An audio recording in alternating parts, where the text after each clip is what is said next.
મિત્રો ગાંગીને માં મેલડીએ સપને આવીને કહ્યું કે સવારે વહેલા તારી પાસે જે ભિક્ષા માંગવા આવે ને તેમની સાથે તું ચાલી જજે અને તેમની સેવા કરજે તો તેઓ તને વિદ્યા શીખવાડી દેશે। અને તેથી ગાંગી તો પાછી તેના બાબાની સાથે રહેવા ચાલી ગઈ। અને જ્યારે વહેલી સવારે બાબા ભિક્ષા માંગવા ગયા ને ત્યારે ગાંગીને એક માટલીમાં એક વિદ્યાવાળું પાણી આપીને જાય છે કે ગાંગી તું આ પાણી જે કોઈ પણ માણસ કે જીવજંતુ ઉપર છાંટશે ને તો તે વ્યક્તિ ત્યાંનો ત્યાં ચોંટી જશે। અને આવું વિદ્યાવાળું પાણી આપી અને બાબા તો ગામમાં ભિક્ષા માંગવા ચાલી નીકળ્યા। પણ મિત્રો આ ગાંગીને વિચાર આવે છે કે આ બાબાએ મને આ માટલીમાં જે પાણી આપ્યું છે અને શું ખરેખર આ કામ આવશે કે નહીં, અને શું તેઓ મને છેતરીને તો નથી ચાલ્યા ગયા ને। આવું વિચારી અને ગાંગીએ તો એ માટલીને હાથમાં લીધી અને પછી તે રાહ જોઈને બેઠી છે કે આ પાણીને કોની ઉપર આજમાવું, અને આમ વિચારી રહી છે। અને એવા જ ટાણે તેની નજર એક હરણ ઉપર પડી અને તેથી ગાંગી તે હરણ ઉપર પાણીના છાંટા નાખવા માટે સંતાઈને જાય છે અને પાછળ જઈ અને હરણ જ્યાં ચરતું હતું તેની ઉપર પાણી છાંટ્યું અને જેવું પાણી છાંટ્યું ને ત્યાં તો તે હરણ ત્યાંનું ત્યાં ચોંટી ગયું। અને પછી તો ગાંગીએ એ હરણના માથે હાથ મૂકી અને કહ્યું કે હે હરણ તું કેટલું સુંદર છે, અને આમ તો તું આમ મને અડવા પણ ન દે, પણ તને ખબર છે ને કે હું કામરૂ દેશની વિદ્યાઓ દ્વારા તને ચોંટાડી દીધું છે અને આજે તો હું આ વિદ્યા શીખેલી નથી, પણ જ્યારે હું આ વિદ્યા શીખી જઈશ ને ત્યારે એક દિવસ આ આખા જંગલને હું આવી રીતે ચોંટાડી દઈશ। અને પછી ગાંગીએ આ હરણને ફરી પાણીની અંજળી છાંટીને ત્યાં તો હરણ ત્યાં ચોંટેલું રહ્યું પણ તે હલ્યું નહીં। તેથી ગાંગી ગભરાણી કે આ હરણાને હવે કેવી રીતે પાછું સાજું કરું, પણ હવે તેના હાથમાં ન હતું। તેથી તે ઝૂંપડીએ જઈ અને બાબાની રાહ જોઈને બેઠી છે અને આમ કરતાં કરતાં સંધ્યા ટાણું થયું એટલે બાબા ઘરે આવે છે અને ઘરે આવીને જુએ છે તો ગાંગી ઉદાસ થઈને બેઠી છે। તેથી બાબા કહે છે કે બેટા આમ ઉદાસ કેમ બેઠી છો, તને કાંઈ થયું કે શું? કે ના બાબા એવું કાંઈ નથી। ત્યારે બાબા કહે છે કે તો શું તારા ગામના નરાધમો પાછા આવ્યા હતા? કે નાના બાબા એ તો આવ્યા જ નથી। અને ત્યારે બાબા કહે છે તો કે બેટા તને શું થયું? ત્યારે ગાંગી કહે છે કે બાબા તમે મને જે પાણી આપ્યું હતું ને એ મેં એક હરણાને છાંટ્યું હતું તો તે હરણ ત્યાં ચોંટી ગયું છે અને તે હલી પણ નથી શકતું બાબા। અને ત્યારે બાબા કહે છે કે ક્યાં છે એ હરણ મને બતાડ। અને ત્યારે ગાંગીએ એ બાબાને એ હરણના પાસે લઈ જાય છે અને પછી બાબાએ એ હરણા પર પોતાનો જમણો હાથ મૂક્યો અને એ હરણ અચાનક ભાનમાં આવી ગયું અને જાણે ભર નીંદરમાંથી જાગી અને ભાગ્યું હોય ને એમ ત્યાંથી ભાગી જાય છે। અને આ જોઈને ગાંગી ખૂબ ખુશ થાય છે અને બાબા કહે છે કે બેટા આ અબોલા પ્રાણીઓને આમ હેરાન ના કરવા જોઈએ, તેમના બચ્ચાઓ પણ તેમની રાહ જોઈને બેઠા હોય છે। અને ત્યારે ગાંગી બોલી કે બાબા તમે આવી તો કેટલી વિદ્યાઓ જાણો છો? ત્યારે બાબા કહે છે કે ગાંગી મને તો પશુ પક્ષી અને જાનવર બનતા પણ આવડે છે, પણ મારો નાથ આવી વિદ્યાઓ બધાને શીખવાનો અવસર આપતો નથી। એ તો તેને જ આપે છે કે જેના દિલમાં સહન શક્તિ હોય અને દરિયાની જેમ પોતાની અંદર આવી શક્તિઓને સંતાડી અને છુપાવીને રાખતા હોય ને એમને જ આવા અવસર મળે છે। અને ત્યારે ગાંગી કહે છે કે બાબા તમે આખો દિવસ ચાલી અને મારા માટે ભોજન લઈને આવ્યા છો તો હવે ચાલો આપણે જમી લઈએ અને પછી હું તમારા પગ દબાવી લઉં તો તમને આરામ થઈ જાય અને તમે આરામથી સૂઈ જશો। અને ત્યારે બાબા વિચારમાં પડી ગયા કે આ ગાંગી મારી આટલી સેવા કરવા લાગી છે તો એની પાછળનું કારણ શું હશે, તો લાય આજે તેની પરીક્ષા કરું। પછી ફરી બાબા ગાંગીને કહે છે કે બેટા ગાંગી તું આખી જિંદગી મારી આમ સેવા કરીશ ને તો પણ હું તને કામરૂ દેશની વિદ્યાઓ તો શીખવાડવાનો જ નથી। અને ત્યારે ગાંગી કહે છે કે બાબા આવી બધી વિદ્યાઓ હું શીખવા નથી માંગતી અને મેં તો વિદ્યા શીખવાનું મન પણ વાળી દીધું છે, પણ આ તો હું એમ વિચારું છું કે તમારી સેવા કરું તો મને પુણ્ય મળે, બાકી મારા મા બાપની સેવા તો હું નથી કરી શકી પણ તમને મારો બાપ ગણી અને તમારી સેવા કરું છું બાબા। અને આમ ગાંગી આ બાબાનું દિલ જીતવા લાગી અને બીજા દિવસે જ્યારે બાબા ઝૂંપડીએથી પાછા ગામમાં ભિક્ષા માંગવા નીકળે છે ત્યારે ફરી કહે છે કે ગાંગી જોજે હો, પેલું માટલામાં જે પાણી છે ને વિદ્યાવાળું એને તારી પાસે જ રાખજે. કે ભલે બાબા, આટલું કહી અને બાબા ગાંગીના ગામના સીમાડેથી નીકળ્યા ત્યારે પેલા 4 ગામના માણસો ફરીવાર આ બાબાને જોઈ જાય છે અને પાછા મનમાં ને મનમાં એકબીજાને કહે છે કે આજે બાબા ફરી આ ગામ તરફથી નીકળી ગયા છે, તો ચાલો આજે તો ફરીવાર તપાસ કરીએ, કદાચ એ ગાંગી આ બાબાની ઝૂંપડીએ પાછી આવી હોય.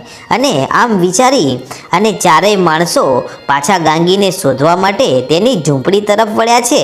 અને આ બાજુ ગાંગી તેની ધૂનમાં છે અને મનમાં વિચાર કરે છે કે મારે તો હવે શું કરવું, કાંઈક સારું કામ કરું તો પણ બાબા તો મને ખોટી જ સમજે છે, પણ એક દિવસ તો તેમને મારી વાતનો અહેસાસ જરૂર થશે.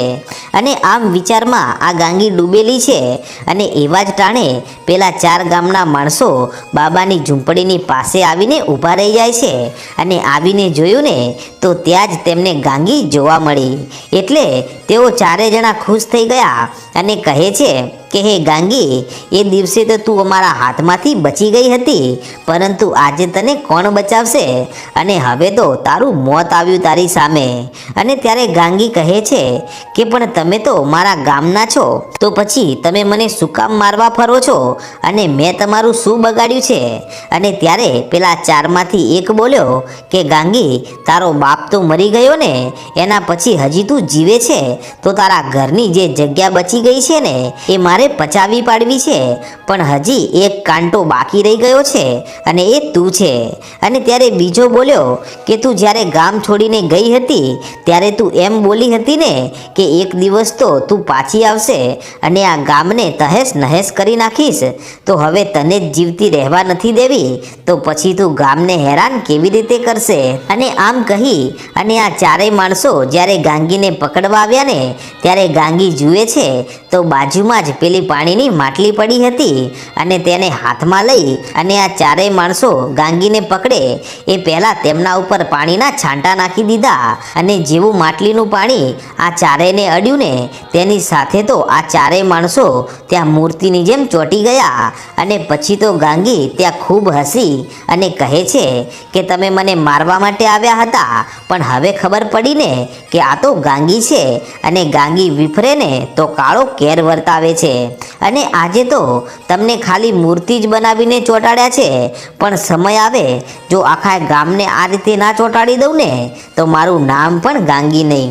અને મિત્રો, પછી તો ગાંગીને તેના બાપુ યાદ આવ્યા, તેથી તે ભાવુક બની જાય છે અને એક લાકડાનો ધોકો લઈ અને ગાંગી આ 4ના માથા ઉપર માર મારે છે અને કહે છે કે આમ બીજાને મારવામાં સમય બગાડો છો, એના કરતાં તમે જો લોકોને બચાવવામાં સમય બગાડતા હોત ને તો આજે મારો બાપ જીવતો હોત. અને આમ કહી અને આ ગાંગી આ 4 ચોટેલા માણસોને ખૂબ મારે છે. અને આમ કરતાં કરતાં આખો દિવસ વીત્યો અને સાંજ થવા આવી છે ત્યારે આ બાબા ભિક્ષા માંગી અને ઝૂંપડીએ આવે છે અને આવીને જુએ છે તો આ 4 માણસો મૂર્તિની જેમ ચોટેલા ઊભા છે.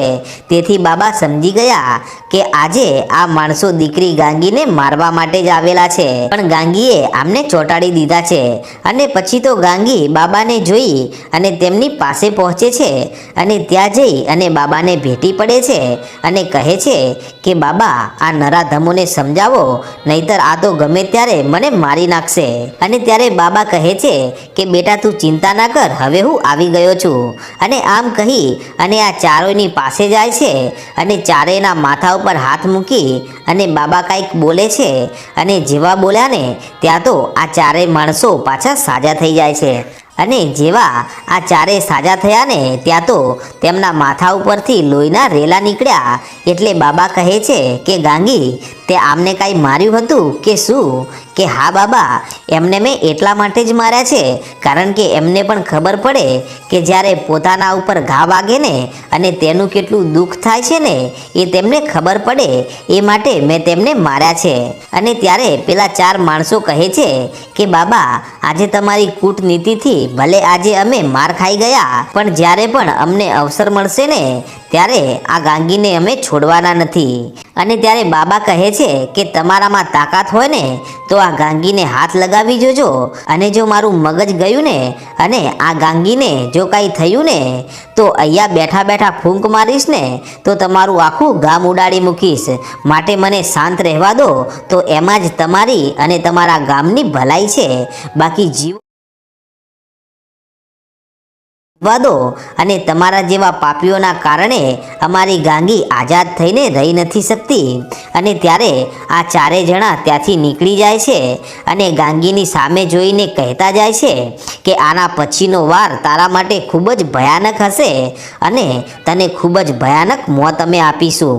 અને આટલું કહી અને તેઓ તો નીકળી ગયા, પણ આટલું સાંભળતાની સાથે તો આ ગાંગી રડવા લાગી અને કહે છે કે બાબા હવે મારે મરી જવું છે, અને આમે મને આ લોકો જીવવા નહીં દે, એના કરતાં તમે મને મારી નાખો તો હું સુખેથી મારા મા બાપ જ્યાં ચાલ્યા ગયા છે ને ત્યાં ચાલી જાઉં અને ત્યાં તો આરામથી રહી શકીશ. અને ત્યારે ગાંગી આટલું બોલીને ત્યારે બાબા કહે છે કે બેટા ગાંગી તારે ડરવાની કોઈ જરૂર નથી, કેમ કે હું છું ને તારી સાથે, તો બેટા તું રડીશ નહીં. અને આવા તો દુશ્મનો હરેકને હોય છે, અને આમ દુશ્મનોથી ડરવાનું ના હોય પરંતુ તેમનો સામનો કરવાનો હોય.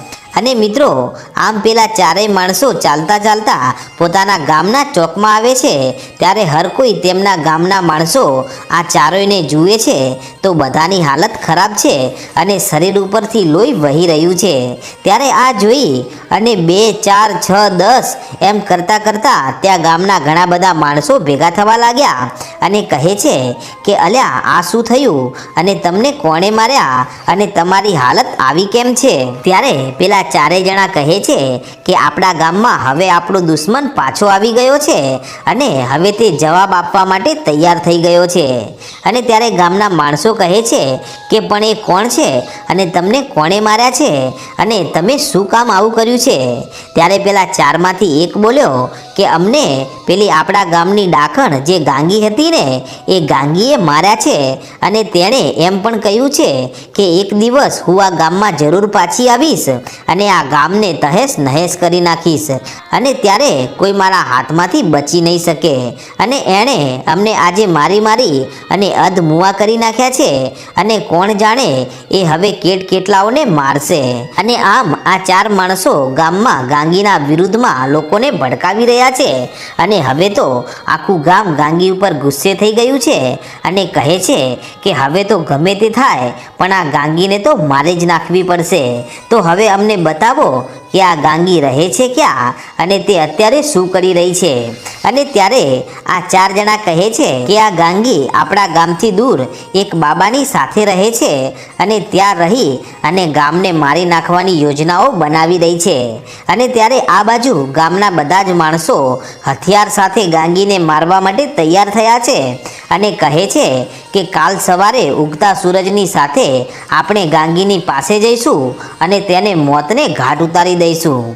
અને આમ મિત્રો બીજા દિવસે બાબા રોજની જેમ ભિક્ષા માંગવા આજે પણ નીકળી ગયા છે, અને આ બાજુ ગામના બધા માણસો હથિયાર સાથે ગાંગીને મારવા માટે નીકળ્યા છે. અને આજે તો ગાંગીને કોઈ પણ જાતનું સુરક્ષા કવચ પણ આપ્યું નથી કે નથી તો માટલીમાં પાણી. તો મિત્રો શું બનશે હવે આગળની ઘટના? તો મિત્રો જોવાનું ભૂલશો નહીં અને અમારી ચેનલ